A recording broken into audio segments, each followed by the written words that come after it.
Dear students, आपका बहुत बहुत स्वागत है हमारे यूट्यूब चैनल बायो एजुकेटर्स में।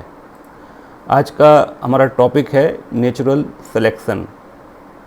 Natural selection is the process by which those organisms which are physically, physiologically and behaviourally better adapted survive, reproduce and produce more number of surviving offsprings as compared to those who are not better adapted।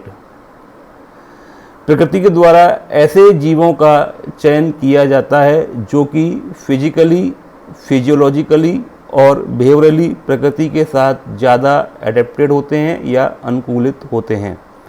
साथ ही ऐसे जीव जो प्रकृति के साथ अनुकूलित नहीं हो पाते हैं या ऐसे जीव जिनके अंदर बदलते हुए वातावरण के साथ बदलाव नहीं हो पाते हैं, उनको प्रकृति के द्वारा टर्मिनेट किया जाता है या उनका सिलेक्शन नहीं किया जाता है या उनका चयन नहीं हो पाता है। बेटर अडेप्टेड जो एनिमल्स हैं, जो ज़्यादा प्रकृति के साथ अनुकूलित होते हैं, जो प्रकृति के साथ एडजस्ट हो पाते हैं, और वही जीव जो है आगे जो है प्रजनन करते हैं और अपनी जनरेशन को बढ़ाते हैं। इसी को हम नेचुरल सिलेक्शन कहते हैं।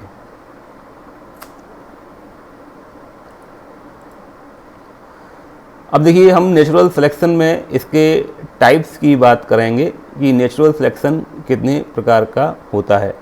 तो नेचुरल सिलेक्शन के देखिए यहाँ पर 3 प्रकार लिखे हुए हैं। पहला जो नेचुरल सिलेक्शन है उसको हम स्टेबलाइजिंग सिलेक्शन या इसको हम नॉर्मलाइजिंग सिलेक्शन के नाम से भी जानते हैं। दूसरा जो हमारा सिलेक्शन है वो है डायरेक्शनल सिलेक्शन या इसको हम प्रोग्रेसिव सिलेक्शन के नाम से भी जानते हैं। तीसरे प्रकार का जो हमारा नेचुरल सिलेक्शन है वो डिसरप्टिव सिलेक्शन है और जिसको हम डाइवर्सिफाइंग सिलेक्शन के नाम से भी जानते हैं। तो इनको हम अब एक एक करके यहाँ पर स्टडी करेंगे। देखिए, पहला जो हमारा नेचुरल सिलेक्शन का जो टाइप है वो है स्टेबलाइजिंग सिलेक्शन। देखिए, इसको अगर हम स्टडी करें तो when selection operates in such a way so that individuals with mean value of the trait are favoured at one time. अगर हम किसी इंडिविजुअल के किसी करेक्टर या ट्रेट की बात कर रहे हैं तो उसकी जो इंटरमीडिएट वैल्यू होती है उसको प्रकृति के द्वारा जो है सिलेक्ट किया जाता है। बाकी जो उसकी जो लोएस्ट वैल्यू है करेक्टर की या जो उसकी एक्सट्रीम वैल्यू है उनको जो है टर्मिनेट किया जाता है या प्रकृति के द्वारा उनको सेलेक्ट नहीं किया जाता है। यही बात देखिए मैंने इस लाइन में लिखी है, this type of selection favours average size. देखेंगे यहाँ, ध्यान रखेंगे, average size individual while eliminate small, जो उसकी लोअर वैल्यू है या उसकी जो हाई वैल्यू है उसको प्रकृति जो है सेलेक्ट नहीं करती है। अगर हम इसमें इसके करेक्टर के लिए या इसके करेक्टर की जो वैल्यू है उसके लिए अगर हम ग्राफ खींचें तो हमको जो है एक बेल शेप्ड कर्व जो है प्राप्त होता है। और देखिए, सबसे इम्पॉर्टेंट बात इस सिलेक्शन की ये है कि ये हमेशा जो है कांस्टेंट इन्वायरमेंट में होता है। ये आप ध्यान रखेंगे हमेशा कि इस प्रकार का जो सिलेक्शन है उसमें जो इन्वायरमेंट है वो कभी भी चेंज नहीं होता है, हमेशा जो है स्थिर रहता है।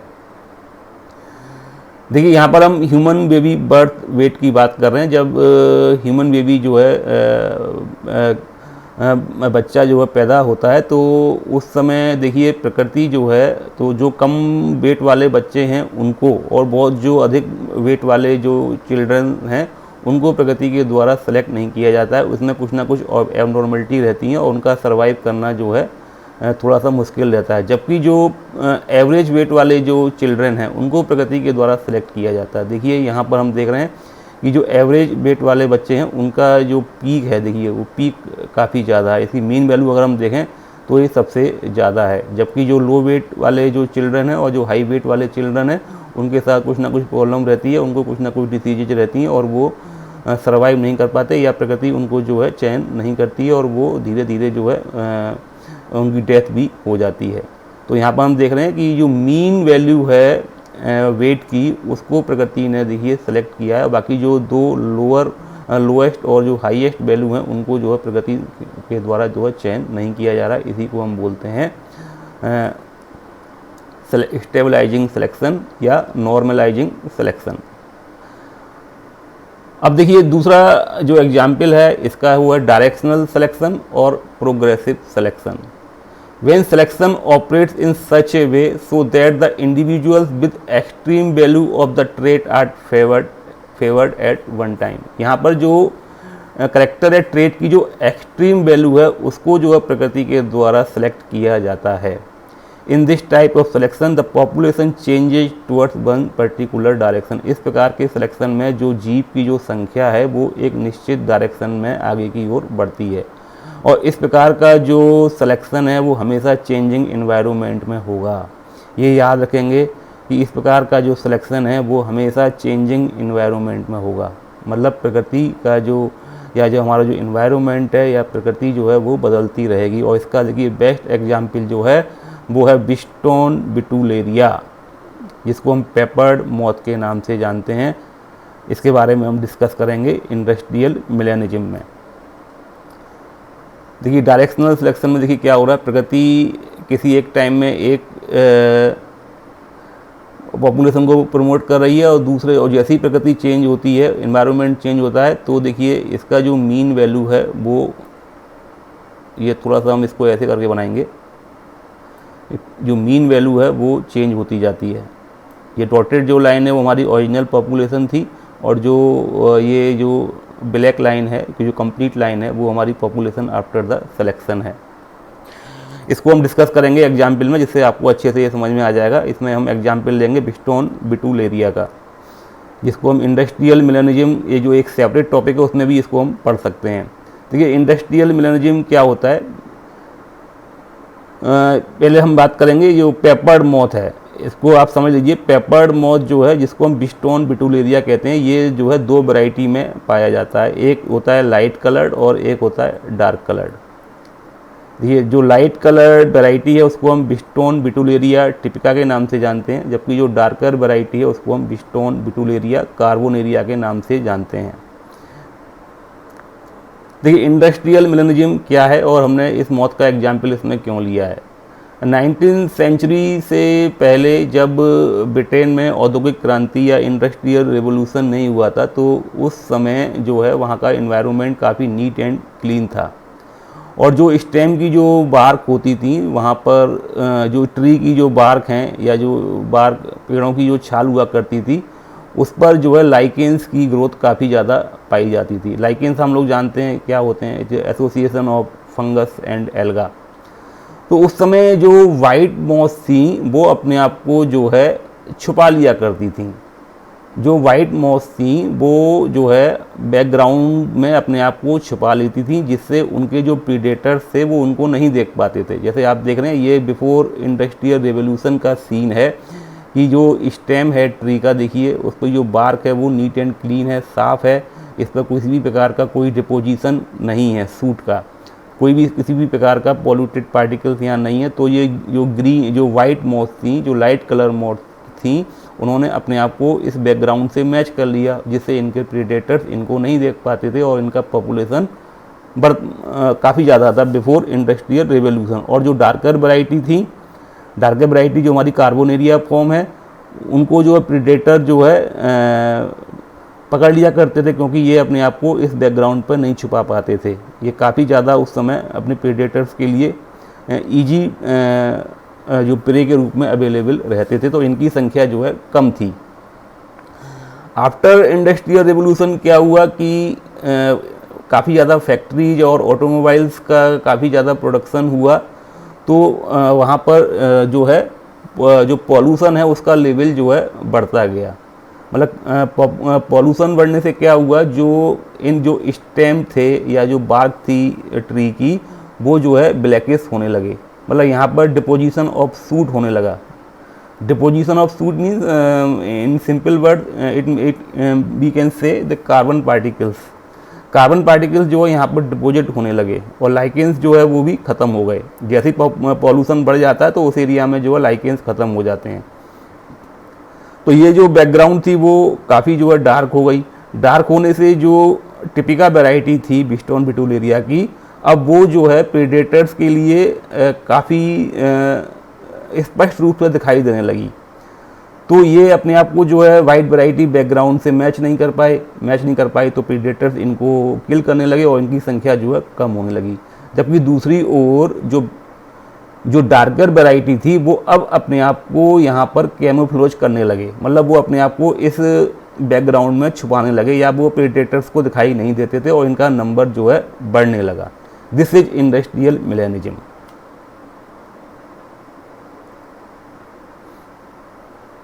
इसमें देखिए और भी एग्जाम्पल हैं, हम इस डायरेक्शनल सिलेक्शन में हम और भी एग्जाम्पल्स जो स्टडी कर सकते हैं। देखिए जैसे resistance of insect to pesticides है। हम लोग जानते हैं कि फार्मर्स अपनी क्रॉप्स को प्रोटेक्ट करने के लिए बहुत सारे जो है पेस्टिसाइड्स या केमिकल्स का यूज करते हैं, और ये पेस्टिसाइड्स जो है वो ऑर्गेनोक्लोरीन, ऑर्गेनोफॉस्फेट्स कुछ भी हो सकता है, और जब इन पेस्टिसाइड्स का यूज किया जाता है तो ये हार्मफुल जो इंसेक्ट्स हैं जिनको हम पेस्ट के रूप में जानते हैं उनको किल करते हैं।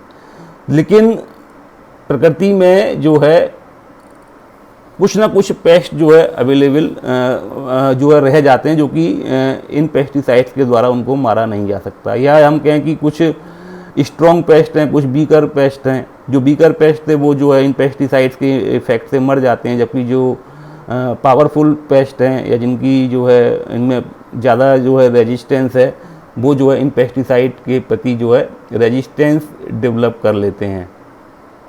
रेजिस्टेंस डेवलप करने से जो है या हमको उनको अदर वर्ड्स में ऐसे कह सकते हैं कि कुछ जो पेस्ट हैं, जो पावरफुल जो पेस्ट थे, वो जो है इन पेस्टिसाइड्स के द्वारा नहीं मारे जा सके। अब क्या कुछ केवल जो पेस्ट रह गए जो स्ट्रॉन्ग थे, उन्होंने अपने आप को फीड किया, फिर उन्होंने रिप्रोड्यूस किया और फिर अपनी ही जैसी उन्होंने ऑफ स्प्रिंग क्रिएट की। तो क्या हुआ कि पूरे के पूरे जो पेस्ट थे वो इन पेस्ट किसी पर्टिकुलर पेस्टिसाइड के लिए या किसी पर्टिकुलर पेस्टिसाइड के जो डोज है उसके लिए उनमें रेजिस्टेंस डेवलप हो गया। तो इसको हम resistance of insect to pesticide भी कह सकते हैं। इसी प्रकार से देखते हैं एंटीबायोटिक रेजिस्टेंस इन बैक्टीरिया है कि जनरली हम डॉक्टर जब बीमार होते हैं डॉक्टर के पास जाते हैं तो डॉक्टर्स हमको कुछ ना कुछ एंटीबायोटिक्स देते हैं। एंटीबायोटिक्स जो है इस प्रकार की जो मेडिसिन हैं जो बैक्टीरिया को किल करने का काम करती हैं, हमारे शरीर में जो बैक्टीरियल डिसीज है उसको जो है ख़त्म करने का काम करती हैं। लेकिन सारे बैक्टीरिया जो है उन एंटीबायोटिक्स के द्वारा नहीं मारे जाते हैं। कभी कभी क्या होता है, कुछ बैक्टीरिया जो हैं हमारे शरीर में रह जाते हैं। इसका मतलब ये है कि उन्होंने जो है उस पर्टिकुलर डोज के लिए या पर्टिकुलर मेडिसिन के लिए, पर्टिकुलर एंटीबायोटिक के लिए उन्होंने हमारे बॉडी में रेजिस्टेंस डेवलप कर लिया है। तो हमको या तो एंटीबायोटिक चेंज करनी पड़ेगी या हमको उस एंटीबायोटिक की डोज बढ़ानी पड़ती है। इसी को हम कहते हैं रेजिस्टेंस। देखिए तीसरे प्रकार का जो हमारा नेचुरल सिलेक्शन है वो है डिसरप्टिव सिलेक्शन, जिसको हम डाइवर्सिफाइंग सिलेक्शन के नाम से भी जानते हैं। इस प्रकार के सिलेक्शन में देखिए when selection operates in such a way so that individuals at both extreme values of the trait are favoured at a time. इस प्रकार के सिलेक्शन में जो हमारे करेक्टर या ट्रेट की जो हाईएस्ट और या लोएस्ट वैल्यू होती है, या हम कहें कि दो वैल्यूज को जो है नेचर के द्वारा सेलेक्ट किया जाता है। बाकी जो इंटरमीडिएट वैल्यूज होती हैं दो ट्रेट्स के बीच, किसी ट्रेट की दो वैल्यूज के बीच जो इंटरमीडिएट वैल्यूज होती हैं उनको प्रकृति के द्वारा जो है चयन नहीं किया जाता है। केवल एक्सट्रीम या हम कहें दो वैल्यू जो है किसी करेक्टर की दो वैल्यू या दो वैल्यू को केवल सेलेक्ट करेंगे यहाँ पर। बाकी जो इन दो वैल्यूज के बीच में जो इंटरमीडिएट वैल्यूज होंगी उनको प्रकृति के द्वारा सेलेक्ट नहीं किया जाएगा। देखिए यहाँ इस लाइन में मैंने लिखा है it eliminates most of members with mean expression. ऐसे मेंबर, किसी पॉपुलेशन के ऐसे मेंबर जो किसी करेक्टर की दो वैल्यू के बीच अगर उनकी वैल्यू मीन वैल्यू आ रही है तो उनको प्रकृति जो है सेलेक्ट नहीं करती है। तो इस प्रकार के अगर हम ग्राफ खींचेंगे इस प्रकार के सिलेक्शन में तो हमको जो है ग्राफ में दो पीक मिलेंगी। जैसे इसका जो बेस्ट एग्जाम्पल है shell colour in marine limpet. इसको देखिए आगे के स्लाइड में हम डिस्कस करेंगे। देखिए इस प्रकार के सिलेक्शन में आपको देखिए दो पीक मिल रही हैं। एक पीक तो देखिए ये है, ये डॉटेड लाइन वाली तो हमारी ओरिजिनल पॉपुलेशन है। अब देखिए जब नेचर ने सिलेक्शन किया तो हमको दो प्रकार की पीक मिल रही हैं इसमें। एक तो पीक देखिए ये है और दूसरी पीक हमारी ये है। देखिए जो लिम्पेट होते हैं, लिम्पेट में सेल कलर देखिए कुछ डार्क कलर सेल वाले जो लिम्पेट थे वो किसी डार्क रॉक के पीछे छुप जाते थे, जैसे प्रीडेटर उनको नहीं देख पाते, तो इनका नंबर बढ़ने लगा। दूसरी ओर कुछ लाइट कलर के लिम्पैड थे जिनकी सेल लाइट कलर थी, तो वो लाइट कलर की रॉक के पीछे छुप जाते थे, जिससे प्रीडेटर्स उनको नहीं देख पाते थे। बाकी जो लिम्पैड थे जिनका सेल कलर ना तो लाइट था ना डार्क था, मतलब इंटरमीडिएट कलर्स उनके बीच में थे, तो उनको प्रीडेटर्स जो है आसानी से पहचान लेते थे, जिससे उनका नंबर जो है कम होता गया। तो आप देख रहे हैं यहाँ पर किसी करेक्टर की जो दो वैल्यू हैं वहाँ पर उनको अलग अलग प्रकार से सिलेक्ट किया गया है। डार्क कलर जो है उसको भी सिलेक्ट किया गया है, लाइट कलर को भी सिलेक्ट किया गया है, तो हमको दो यहाँ पर पीक मिली ग्राफ में। जबकि जो इंटरमीडिएट कलर वाले जो लिम्पैड थे जिनका सेल का कलर ना तो डार्क था ना लाइट था, उनको जो है प्रीडेटर्स ने आसानी से रिकग्नाइज कर लिया और उनको किल कर दिया, तो उनका नंबर जो है यहाँ धीरे धीरे कम होता गया। तो ये हमारे तीनों प्रकार के सिलेक्शन थे, आपको निश्चित ही ये समझ में आए होंगे। और अगर आपको हमारे वीडियो अच्छे लग रहे हैं तो आप इसको लाइक करें, शेयर करें और अपने फ्रेंड्स के साथ भी इसको डिस्कस करें। Thank you very much for watching my video.